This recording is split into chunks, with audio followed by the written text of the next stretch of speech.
Hello বন্ধুরা, আজকের গল্পটা রাজস্থানের একটা ছোট্ট মেয়ে তৃষ্ণাকে নিয়ে। তার জীবন খুবই আনন্দময় ও হাসিখুশিতে ভরা ছিল, কিন্তু অভাবের তাড়নায় নিয়তি তাকে টেনে নিয়ে যায় এক অন্ধকার কালো জগতে। সেখানে থেকে কি শেষ পর্যন্ত সে ফিরে আসতে পেরেছিল, নাকি অন্ধকার কালো জগতেই সে চিরকালের মতো হারিয়ে যায়, দেখতে পাবেন আজকের ভিডিওতে। কিন্তু প্রথমেই বলে রাখি যে আজকের ভিডিওটা শুধুমাত্র প্রাপ্তবয়স্কদের জন্য, তাই বাচ্চারা দূরে থাকো আর বাকিরা কানে হেডফোন লাগিয়ে নিন। তো মুভির শুরুতে আমরা জয় নামের একটা ছেলেকে দেখতে পাই, যেখানে বিদেশ থেকে পড়াশোনা করে নিজের গ্রামের বাড়িতে এসেছিল। জয় রাজপরিবার বংশ থেকে বিলং করত। সে ছোটবেলা থেকেই বিদেশে মানুষ হয়েছিল, সেই জন্য সে ঠিকমতো হিন্দিও বলতে পারতো না। জয়ের সাথেই তার কিছু বিদেশি বন্ধুরাও এসেছিল রাজস্থানে কিছু ঐতিহাসিক স্থান ঘুরে দেখার জন্য। রাতে তারা একটা হোটেলে আশ্রয় নেয়, যেখানে সেখানকার স্থানীয় নৃত্য অনুষ্ঠানের আয়োজন করা হয়েছিল। সেখানে তাদের সঙ্গে সেই হোটেলের কিছু স্টাফরাও ডান্স করছিল। এখানে আমরা তাদের মধ্যে একটা মেয়ে তৃষ্ণাকেও ডান্স করতে দেখি। যখন নাচ শেষ হয় তখন জয় তৃষ্ণার সঙ্গে কথা বলার জন্য তার কাছে আসে। এখানে সে তৃষ্ণার সম্পর্কে জানতে চায়। তখন তৃষ্ণা জানায় যে তার বয়স 19 বছর এবং সে এই হোটেলে কাজ করে। স্কুল শেষ করার পর সে আর পড়াশোনা এগিয়ে নিয়ে যায়নি। এখন শিফট শেষ হওয়ার পর তৃষ্ণা ও তার এক বান্ধবী বাড়ি ফিরছিল। তখন জয় ও তার বন্ধুদেরকে অটোতে বসে থাকা অবস্থায় দেখা যায়। এরপর তারা তাকে লিফট দিয়ে তার বাড়ি পর্যন্ত পৌঁছে দেয়। এখানে আমরা জানতে পারি যে তৃষ্ণা একটি সাধারণ পরিবারের মেয়ে, যার বাবার সবজির ব্যবসা ছিল। তিনি নিজের গাড়িতে করে বিভিন্ন জায়গায় সবজি সরবরাহ করতেন, যেটাতে তৃষ্ণাও তাকে সাহায্য করত। এরপর আমরা দেখতে পাই একদিন যখন তার বাবা এবং সে সবজি বিক্রি করে গ্রামে ফিরছিল, তখন হঠাৎ রাস্তায় তার বাবার চোখ লেগে যায়, যেটার ফলে তাদের গাড়ির সঙ্গে একটা ট্রাকের অ্যাক্সিডেন্ট হয়ে যায়। ফলে একটি ভয়ঙ্কর দুর্ঘটনা ঘটে। এই দুর্ঘটনায় তারা মারা তো যায়নি, তবে গুরুতরভাবে আহত হয়। এটার ফলে তৃষ্ণার হাতে ফ্র্যাকচার হয়ে যায়। আর অন্যদিকে তার বাবা কোমায় চলে যায় এবং কবে তার জ্ঞান ফিরবে তার কোনো নিশ্চয়তা ছিল না। তারপর থেকে তৃষ্ণা খুবই চিন্তিত ও ভেঙে পড়ে। এরপর একদিন জয় যখন তার বন্ধুদেরকে এয়ারপোর্টে নামিয়ে দিয়ে ফিরছিল, তখন তার সঙ্গে তৃষ্ণার দেখা হয়। তখন সে জানতে পারে যে কয়েকদিন আগে তৃষ্ণা ও তার বাবার অ্যাক্সিডেন্ট হয়েছে এবং তাদের ঘরে এখন ইনকাম করার মতো আর কেউ ছিল না। তখন জয় তাকে বলে যে তার একটা হোটেল আছে, যেখানে সে চাইলে কাজ করতে পারে।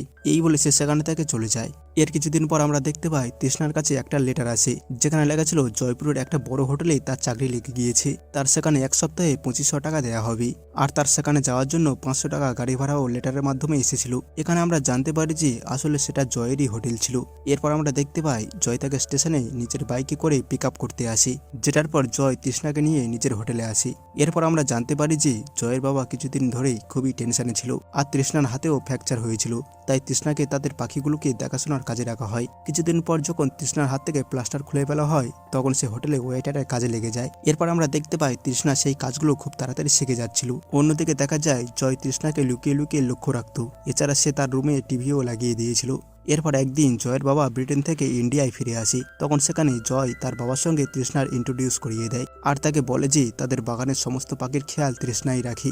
যেটার পর জয়ের বাবা তৃষ্ণাকে সাথে নিয়ে পাখিগুলোকে দেখার জন্য বাগানে যায়। জয়ের বাবা তাকে জানায় যে তার ছেলে সবসময় তার প্রশংসা করে। এখানে আমরা জানতে পারি যে জয়ের বাবা চোখে দেখতে পেত না, তাই সে তৃষ্ণার মুখটাকে ছুঁয়ে সে কেমন দেখতে সেটা অনুভব করার চেষ্টা করে। সে তাকে বলে জয় আমাকে সবসময় বলতো তুমি খুবই সুন্দরী। সে তৃষ্ণাকে এটাও জিজ্ঞাসা করে যে জয় তার ঠিকমতো খেয়াল রাখছে কিনা। তখন তৃষ্ণা এটা বুঝতে পারে না যে জয়ের বাবা তাকে এইসব প্রশ্ন জিজ্ঞাসা করছে কেন। জয়ের বাবা সেখানে থেকে চলে যাওয়ার পর জয় তৃষ্ণাকে নিজের রুমে ডাকে এবং তাকে জিজ্ঞাসা করে যে সে কি হোটেল ম্যানেজমেন্টের কোর্স করতে চায়, যেটার উত্তরে তৃষ্ণা খুশিতে হ্যাঁ বলে দেয়। এর পরের সিনে আমরা দেখতে পাই তৃষ্ণা রোজ কলেজে যেতে শুরু করে। এরপর একদিন আমরা দেখতে পাই যে জয়ের কাছে থেকে তৃষ্ণা একদিনের ছুটি চাইছিল। সে তাকে জানায় যে তার কলেজের একটা বন্ধুর বিবাহ, তাই তার একদিনের ছুটি লাগবে, যেখানে জয় তাকে একদিনের ছুটি দিয়েও দেয়। বিবাহের দিন তৃষ্ণা অনুষ্ঠান শেষে সময় মতো সেখানে থেকে বেরিয়ে আসে। ঠিক তখনই রাস্তায় কিছু ছেলে তার পিছু নিতে শুরু করে, কিন্তু সময় মতো জয় সেখানে চলে আসে আর তাকে বাইকে করে নিয়ে যেতে শুরু করে। কিন্তু তখন আমরা দেখতে পাই জয় তাকে ঘরে নিয়ে আসার সময় রাস্তায় একটা নির্জন স্থানে বাইকটা থামায় এবং তারা একে অপরের ক্লোজ হয়। ঘরে আসার পর তৃষ্ণার মনে হতে থাকে যে তারা এটা করা ঠিক হয়নি, যেটার ফলে সে সারা রাত নিজের রুমে কাঁদতে থাকে। আর পরের দিন সকাল হতেই সে নিজের ব্যাগপত্র গুছিয়ে নিজের ঘরে ফিরে আসে। কিন্তু তার ঘরের লোকেরা তার ফিরে আসায় একদমই খুশি ছিল না, কারণ তার বাবা এখনো পর্যন্ত ঠিক হয়নি। আর তার উপর সে এত ভালো একটা কাজ কেন ছেড়ে দিল। এরপর আমরা দেখতে পাই 3 মাস পার হয়ে গিয়েছে, কিন্তু সে এখনো নিজের ঘরেই ছিল।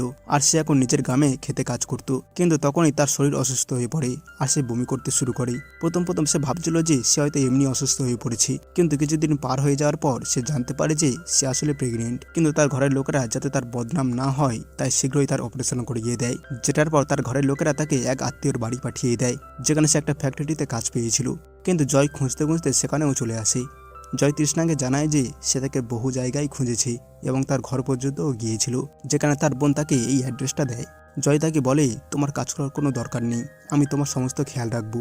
আর সে তাকে এটাও জানায় যে সে মুম্বাইতে যাচ্ছে একটা ফিল্ম প্রোডাকশনের কাজে, আর সে তাকে সেখানে নিজের সাথে নিয়ে যেতে চায়, যেটার পর তৃষ্ণা আবারও তার উপর ভরসা করে আর তার সঙ্গে মুম্বাই যেতে রাজি হয়ে যায়। তৃষ্ণা এখানে দেখতে পায় যে মুম্বাইয়ের লাইফস্টাইল তার গ্রামের লাইফস্টাইলের থেকে প্রচুর ফাস্ট ছিল।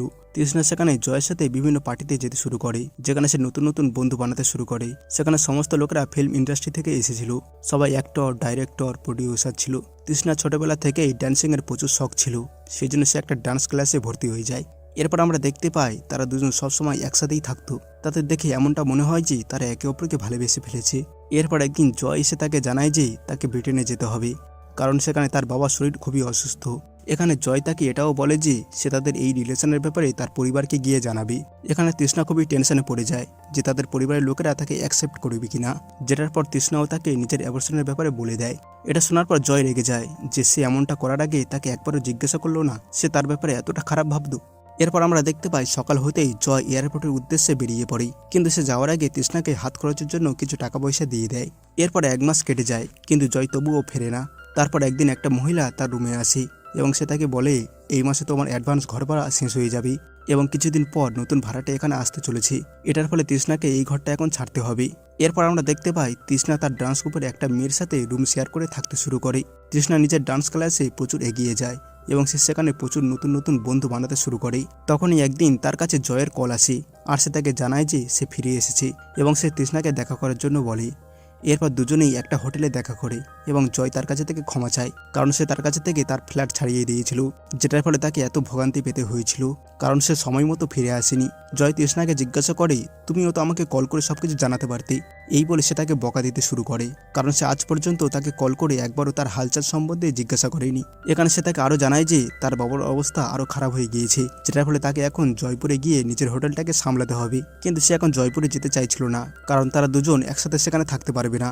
এখানে জয় একটা আইডিয়া বের করে আর সে তাকে বলে আমি তোমাকে আমার হোটেলের আগের চাকরিটা ফিরিয়ে দেবো, যেটার পর আমরা দুজন সবসময় কাছাকাছি থাকবো। এরপর আমরা দেখতে পাই তৃষ্ণা ডান্স ক্লাস ছেড়ে দিয়ে আবারও আগের মতো কাজ করতে শুরু করে, যেটার পর জয় রোজ তৃষ্ণার ফায়দা ওঠাতে শুরু করে। পরদেশে আমরা দেখতে পাই জয় রোজ তৃষ্ণাকে নানান রকমভাবে ভোগ করে টর্চার করতে শুরু করে। সে এইসব নিয়ে বিভিন্ন বই পড়তে শুরু করে এবং তৃষ্ণাকে নানা রকম পজিশনে টর্চার করতে থাকে।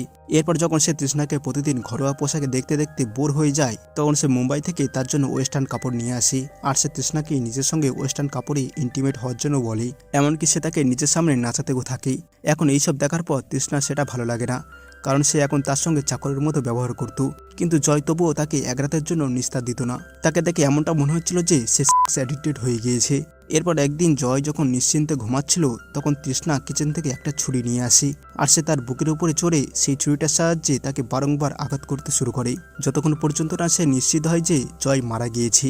এরপর সে সেখান থেকে চুপি চুপি বেরিয়ে নিজের গ্রামের ঘরে ফিরে আসে। এখানে পরিবারের সমস্ত সদস্য তাকে দেখে প্রচুর খুশি হয়, কিন্তু তার বাবা একদমই খুশি ছিল না, এমনকি সে তার দিকে ফিরেও তাকায় না। এরপর আমরা দেখতে পাই সে তার ভাই বোনকে নিয়ে স্কুলে যেতে শুরু করে, আর তখন আমরা তার কাছে সেই ছুরিটাকেও দেখতে পাই, যেটার সাহায্যে সে নিজের ভালোবাসাকে মেরেছিল। তার ভাই বোনকে স্কুলে পৌঁছে দেওয়ার পর সে একটা নির্জন জায়গায় যায় এবং সেখানে গিয়ে সে সেই ছুরিটার সাহায্যে নিজেকে মেরে ফেলে। আসলে তার পরিবারের থেকে এমন অবহেলা পাওয়ার পর তার মধ্যে আর বাঁচার ইচ্ছা ছিল না। সে নিজেকে মেরে পুলিশের কাছে ধরা পড়ে যাওয়ার ভয় এবং সমস্ত জটিলতা থেকে নিজেকে মুক্ত করে ফেলে এবং এটার সাথেই মুভির সমাপ্ত হয়ে যায়। তো বন্ধুরা, কেমন লাগলো আজকের মুভির গল্প অবশ্যই কমেন্ট করে জানাবেন। দেখা হবে পরের ভিডিওতে। Till then, bye by.